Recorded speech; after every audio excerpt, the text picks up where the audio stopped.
It's U of L Today on 93.9 The Ville. Here's your host, Mark Hebert. And welcome to U of L Today with Mark Hebert. This is going to be a little bit different show today. Normally we're in the studio at 93.9 The Ville, but today I'm standing on the stage of Comstock Hall at the University of Louisville School of Music, and you'll learn why I'm standing here on this stage in just a minute. So let's talk a little bit about what else we've got on the show today. You may have heard a local radio personality, Terry Miners, talk about Henry Sadlow and do that caricature on the radio from time to time. Well, we've got the real Dr. Henry Sadlow on the show today, and he'll be talking about some things going on in the medical community. We've also got a person who handles the ESL program at the University of Louisville, teaching teachers how to deal with kids from other countries who have English as a second language. And she will be talking with us, Beth Patton will be talking with us a little bit later on in the show. But first, let's get into the reason we're here at Comstock Hall. We're here to talk to Greg Byrne, who is the Director of Percussion at the University of Louisville. And here's the interview I had with Greg, and you're going to hear some music as well during this segment of the program. Well, we're here on stage at Comstock Hall. Ooh, I can hear myself, Greg. Yes, it's a great hall. It is a great hall. Comstock Hall at the School of Music at the University of Louisville. I'm with Greg Byrne, who's the head of the Percussion Studies program at the University of Louisville, right? That's correct. All right. Well, Greg, so what is the Percussion Studies program at the University of Louisville? What is it? Well, first of all, Mark, thanks for having me on. Sure, glad you're all on. the great things going on campus, it's a treat to be selected. But the percussion program is just one element of what the School of Music has to offer. For example, we have violin and trumpet and flute and that kind of thing. I do percussion, and the world of percussion is pretty active here in this building. For example, students take private lessons, and I work with them on individual things like snare drum and mallets or timpani. But there's also bands that they play these things in, and orchestras and jazz groups, new music ensembles, and percussion ensembles as well. For percussionists, it's quite active in this building. So is the percussion program, is that a huge program at the School of Music, or are there 2 or 3 students that come in every year and say, hey, I want to be a xylophonist? Well, of course, I like to think it's a huge program.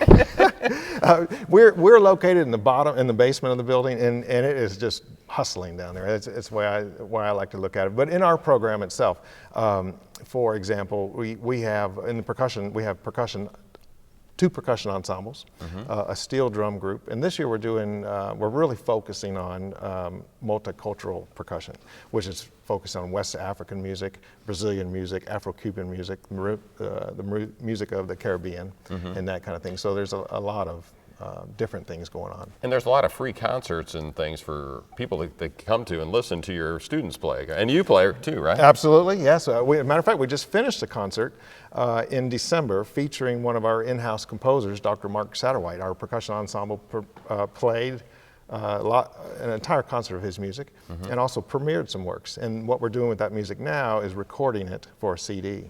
What do you teach students? What do you teach them? I mean, do they want to be in an orchestra, or do they just want to learn how to do this to make a living at it? What do they want to do? What are you teaching them? That's an excellent question, and actually it's a challenge on my end because in our programs we have various degrees. We have music therapy, we have composition, we have students who want to perform, we have students who want to go out and teach, and so I have to teach percussion to all of them. But our goals are a little bit different, okay? And so my job really is to help them achieve their goals, and so we set those goals and then we go after it. But we teach them how to perform on the particular instruments, like behind us is a marimba, and you'll hear a student play on that in a minute. And there's also timpani and snare, but they also have to learn to collaborate with other musicians, and they have to learn how to market themselves, and they have to learn how to be good citizens. So there's a lot other than just music that we do. And you play a little bit too, and you've got a good buddy named Dick Sisto who you and him play with. You're going to play a tune for us. So what are you going to play for us? Well, it's an exciting thing that we have. You know, in the percussion world, it used to be just mallets and snare and all this. And what I do is I read music, and we do these charts. Some of them are very complex. And I have a colleague, Dick Sisto, who comes in and he plays music, but he doesn't read it at all. He can read music, but what he's really well known, famous for his improvisation on vibraphone. So the two of us, as we work together, we kind of like what each other person's doing, and we began to collaborate together and created something new. He comes from the jazz side of things, I come from the classical side of things. So actually we've created this duo. It's called the Wooden Steel Duo. And the wooden steel means marimba is wood and steel is vibraphone. We put our efforts together and we're going out and doing it. So what we're going to do today is just improvisation. There's no music at all. Okay, let's hear it.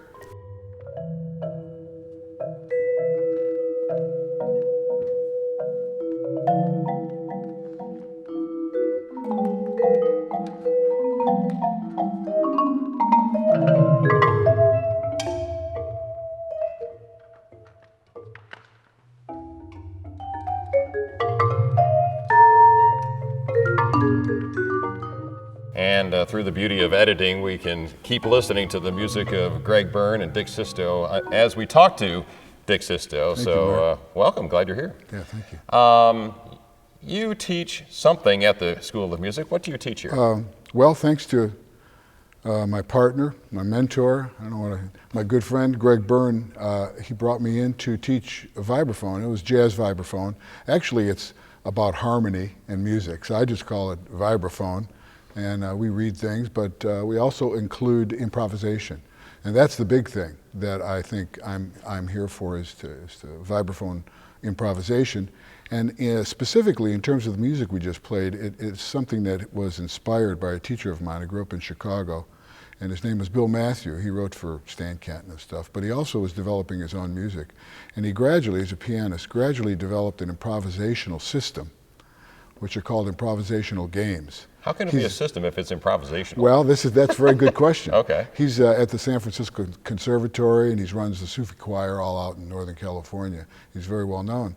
And it allows classical musicians or jazz musicians to be able to improvise together without the same set of rules, so to speak, musically. And these improvisational games, for instance, the one that we played is called Patterns in Space. So they have titles, but they indicate kind of a focus, a mind focus. Not musically. Musically you can play whatever you want, but it has to relate to the game. Okay. For instance, if we I think I sort of understand. it's better to listen to the music, but the title is very important. And the title is what? Patterns in Space, this one. And that's what we're listening to right now. That's right. All right, Dick Sisto, thank you. Thank you.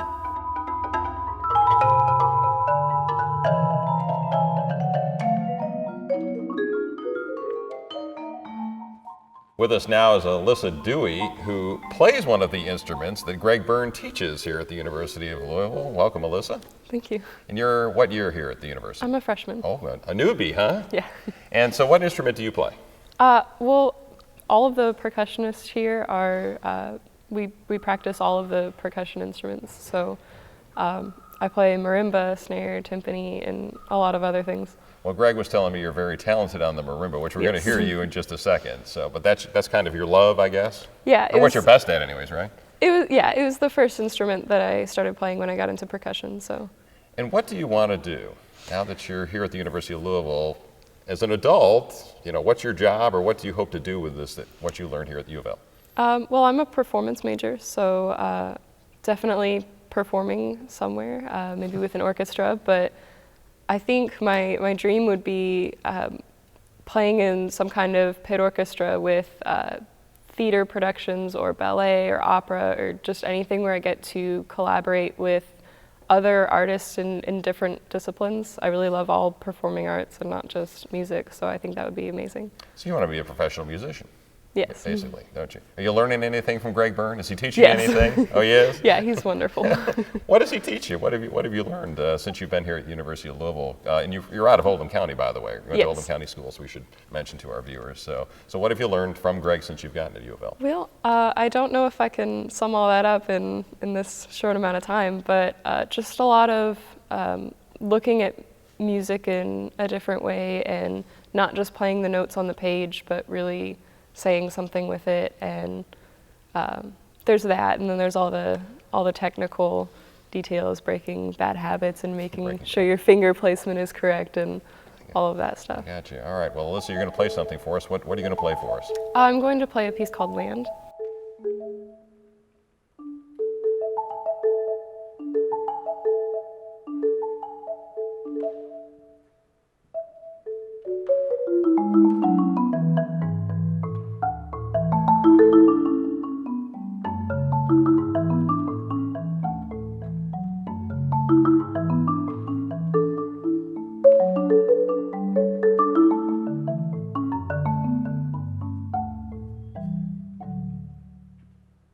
again, we're still listening to music underneath as we talk here, Greg Byrne, which is beautiful music, by the way.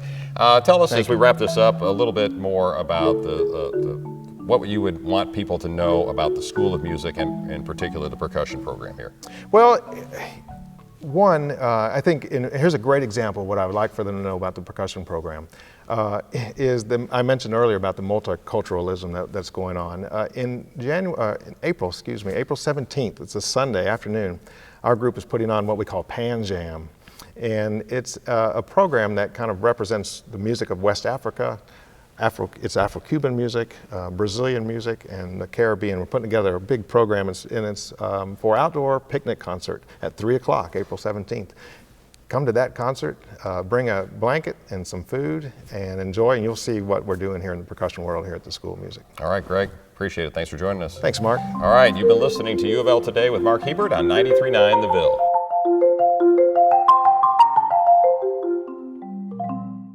My name's Natalie. I'm a junior studying communications at the University of Louisville. U of L has given me mentorship opportunities. I'm in the honors program. I've had a lot of opportunities through that. I got involved in Greek life.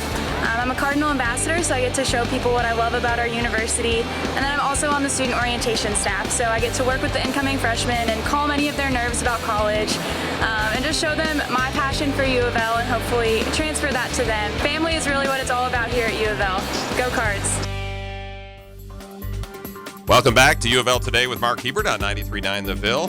We've got a prominent cardiologist sitting in front of me, Dr. Henry Sadlow, who's a cardiologist with ULP, which is U of L Physicians, and he's going to talk about a new program that you are offering to some of your clients, correct? I'm calling them clients. That's not the right word. Patients. Geez, client sounds like a business deal. Yes, it's the Dean Ornish program for reversal of heart disease, specifically coronary artery disease and heart plaque. So what is it? Well, Dean's had this program going since the late 70s. He took patients and was able to demonstrate on heart catheterization. If you really follow his rules, you can actually take some plaque out of the heart arteries. So you can't totally turn them back to normal, but you can make a difference, reduce further heart attacks, save lives, basically. So you're doing this with all your patients? Is this something you're trying with all of them? So what it is, Kentucky One Health was the first institution in the state of Kentucky to realize that this is a smart thing, and they've just introduced this last summer. So it's a 18 session, 9 weeks. There's 2 sessions each week. They're 4-hour sessions, and they focus on 4 different things. And these are patients with established heart disease. They're different criteria that you have to get to have Medicare or your insurance cover it. But they take 15 patients out at Jewish Northeast, and for a 9-week period, they get intense instruction. The 4 components are diet, exercise, meditation, yoga, and then group support. So Dean has come up with this plan. Some of this is also discussed in his book, The Spectrum. And he gave me a copy when he came to Louisville here. But so what it is, it's a very strict program. It's totally vegetarian. Very good exercise regimen. Exercise physiologists teach you how to exercise properly. It's geared for each individual. So a 80-year-old will surely have a different exercise program. But it's an hour twice a week of supervised, nurse-supervised, exercise physiologist supervised. So it does great things. And this is proven to actually work to reduce the plaque in the heart or in the arteries? Absolutely. Or what are we talking? In all, it doesn't do just specifically for the heart. It reduces stroke risk, but most of it was initially became popular when I think he was at Harvard, and now he's at University of California, San Francisco. But if you follow his program, you'll do it. So there's a thing called a coronary calcium scan, which Dr. Greg Postal and I started at U of L about a year ago, but it looks for plaque. So I asked Dean this year when he came to town, I said, Dean, have you had a scan? He said, yes. He said, score 0. And I'm not surprised. But what I tell my patients that are intimidated by a total vegetarian diet, if you just do 70% or 60% of what Ornish teaches you, you'll do fine. If you do 100%, you'll do better. And when you're talking about a total vegetarian diet and you're talking about 70%, does that mean I can eat a piece of fish every once in a while? Not on Dean's program. Okay, you got to be. It's really strict then. It really is. But once again, and he even mentions this. He agrees that this is a spectrum. But if you can do 100%, you will absolutely remove soft plaque out of your heart arteries. He says he every now and then has a bit of sweet chocolate, but no animal protein, All right, we're talking with Dr. Henry Sadlow from the UofL Department of Medicine and the University of Louisville Physicians. He's a cardiologist. How many folks right now do you have? Is this just starting, or is this? Are you getting going with it? Or the first cohort was last summer. I was honored to have one of my patients be one of the first 15. There's 80 or 90 cardiologists in Louisville, so to have one is nice. And I also have 2 patients of mine personally with coronary artery disease that are starting the program in January. So I'm very proud that they're motivated and going to give it their all. So okay, so they're working on it. They're working on it. All right, so you got to do. I think all of us here, if you eat right and exercise, you can reduce your risk of a heart attack and a stroke. So this is just going one step further than that. Well, actually, a couple steps further than that. Where does yoga fit in? I mean, you're eating right, you're exercising, but where does yoga fit in all this? Stress plays a big role with heart disease. It causes inflammation and things like that. So things that remove stress or reduce stress, relaxation techniques that you can learn in this course and then use for the rest of your life, meditation and yoga. So I personally did one of the 4-hour sessions. I was the physician supervisor for the exercise program. Okay. I exercised with the patients. Okay, good for you. Yeah, absolutely. I'm a believer. And then we had a nice vegetarian meal that Kentucky One Health at Jewish Northeast State prepared, all with Ornish recipes. It was spectacular. It was a vegetable wrap, a non-animal soup. It was spectacular. So the third hour was the patient group, and it's private. I wasn't allowed in there on that because that's where they make bonds and become friends and help each other. It's a support group so that you don't fall off the wagon. So somebody says, man, I want a piece of fish or a piece of chicken. Man, I got to do it. And, absolutely. So they help each other. The last hour was what was most intriguing to me. It was the yoga and relaxation, and I did that with the other 15 patients. It was probably the most relaxed I've felt in years, and I need to really incorporate that some more when I can get a little more time out of the office. Well, I keep saying the same thing. I need to be doing yoga, but to relax a little bit, but I just can't pull it together, man. So I can't. All right, we're talking with Dr. Henry Sadlow about the Dr. Ornish's program for reversing heart disease. I guess that's the official name of it, isn't it? Absolutely. Okay. Absolutely. And this is, you said it was 18 weeks, correct? It's 18 weeks. So what happens after that? No, I'm sorry, 18 sessions. 18 sessions. So how many? 9 weeks. It's 2 sessions a week. All right. Well, Henry, before you leave, I got to ask you, what's new in cardiovascular health? Is there anything out there that's the new hip happening thing that I can do or that Brad behind the camera back there can do at our age to keep our heart healthy before we get problems? Absolutely. Probably the biggest thing is to identify those individuals that are at risk of dropping over dead on the golf course or the tennis court. And all the hospitals here in Louisville have the coronary calcium scan for males over 45, females over 55 that have risk factors. With just 1 millisievert of radiation, the same as a mammogram, you can get a calcium score. And if your score is 0, you're in a very low risk category. Emory researchers, Hopkins researchers just determined that if you get a 0 score on a calcium scan, your chance of being alive 15 years later, all cause, is 97%. If you get a score over 1,000, you have a 28% of dying in that time period versus a 3%. So it's a powerful predictor. Yeah. Those patients that do score high, then we can motivate them, work with them, exercise, diet, avoid smoking, lose weight. And people who do that have an excellent prognosis. And how does that test work as the predictor? So it's a simple thing. It's a simple CAT scan. It's low dose radiation, not no dose, but low dose. There's no IVs. There's no contrast. So it's very simple. You lay on the CAT scanner, and it looks for calcium in the heart arteries, calcified plaque.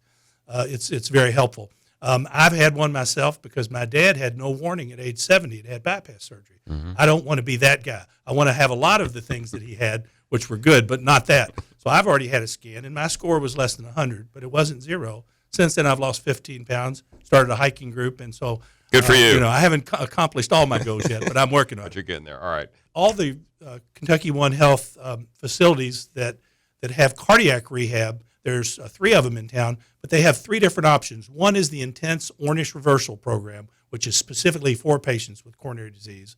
The second program in these same facilities is the cardiac rehab after patients have a heart attack or bypass surgery. The third thing, which is wonderful, is a healthy lifestyles program for people even without heart disease that just want to get healthier, become more aerobically fit, learn about diet. It's only $75 a month.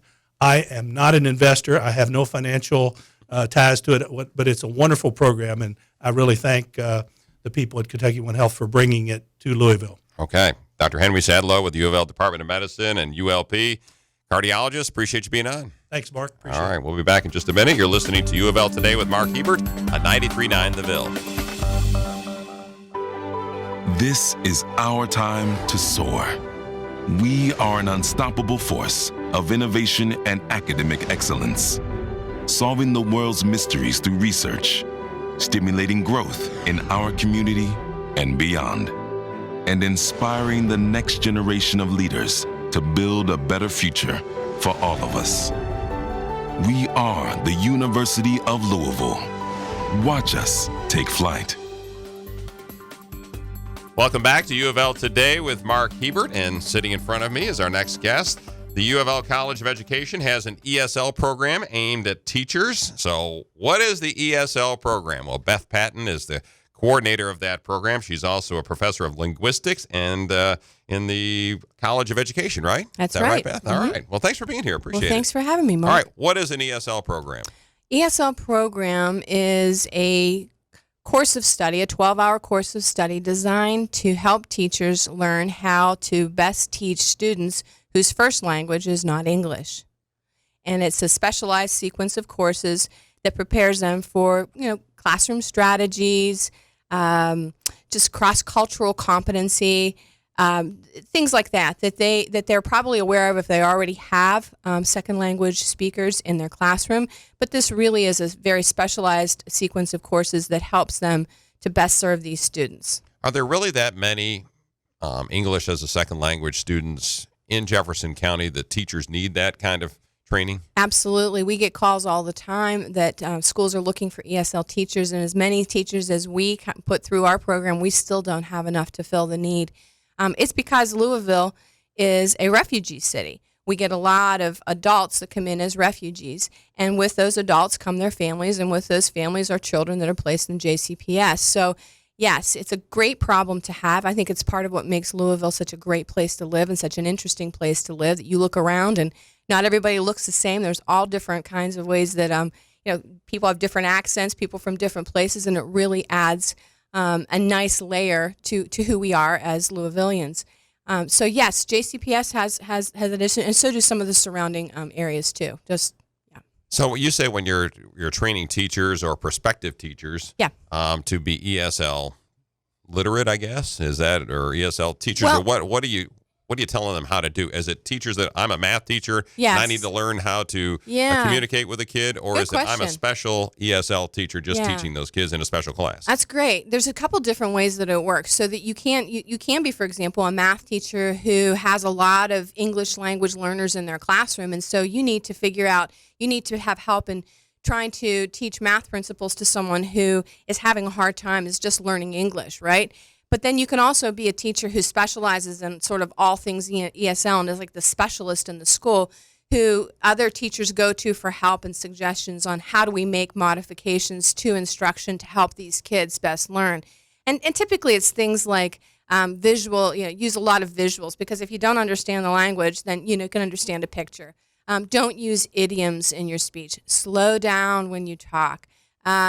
Things like that, and a lot more things. But yes, there's different ways that different types of teachers that come in. We have pre-service teachers who take the program, who are students that have never been in a classroom as in charge of an ESL classroom, and we also have in-service teachers who have been in schools, and they're looking to add that specialization on to either in an MED or as a just as that 4-course sequence of classes. So we get a wide variety of people. We also have a third category of folks who are interested in teaching English overseas, and they would like to have some practical ways to and something on their transcript that shows that they've had these courses and that they're better prepared than someone who just graduates and says, "I want to go teach English."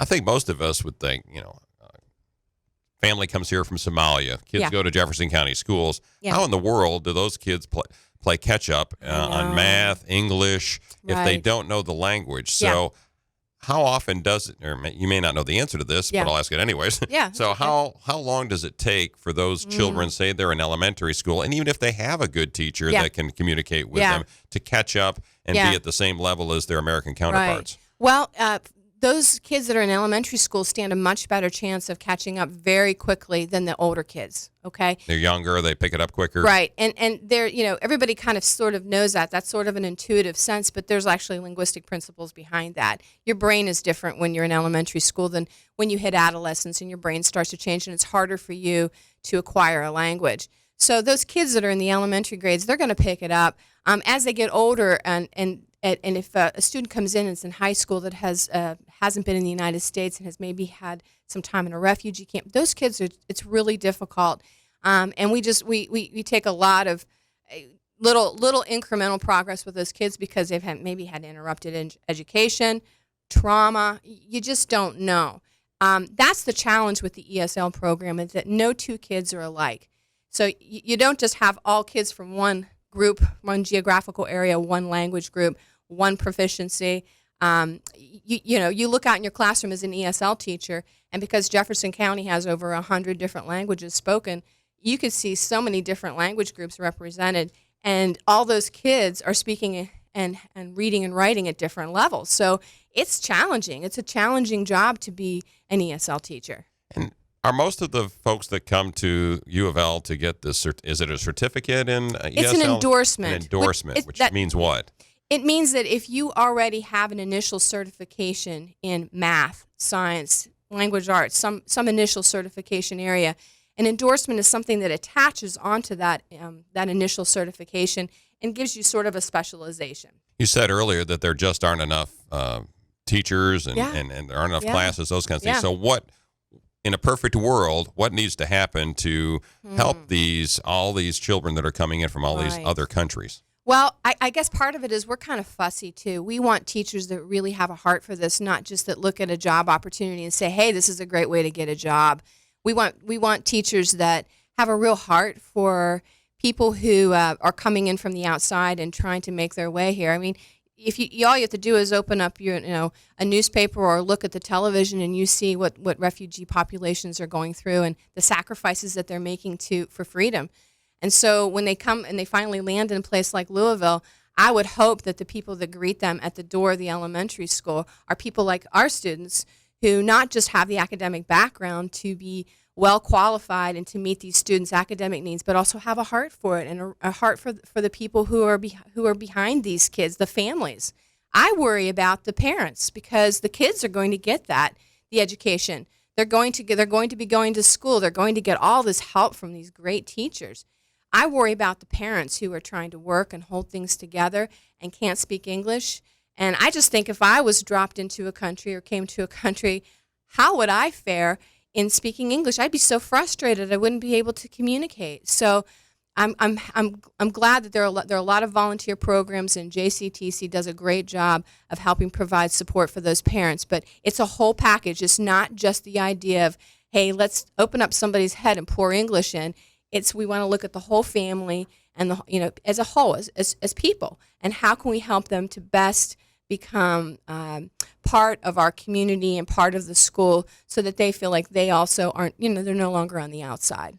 All right. Well, Beth Patton, thank you very much for You're being here. welcome. She's the head of the ESL program at U of L and the College of Education. Thanks, Mark. All right. Well, hang on for just a second. Before we leave everybody tonight, we always do a Did You Know segment, a little tidbit about the University of Louisville. All right. So on March 30th, 1967, the Reverend Martin Luther King Jr.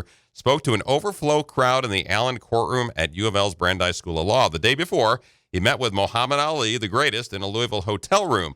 King was in town for a Southern Christian Leadership Conference executive board meeting, according to the Courier-Journal. He stopped by U of L. So there you go. You can find all the podcasts of these programs at SoundCloud/U of L, and video of many of them on U of L's YouTube page or on Metro TV, Louisville's government access channel, who we thank for airing our show. So thanks for listening to U of L Today with Mark Hebert, and go Cards.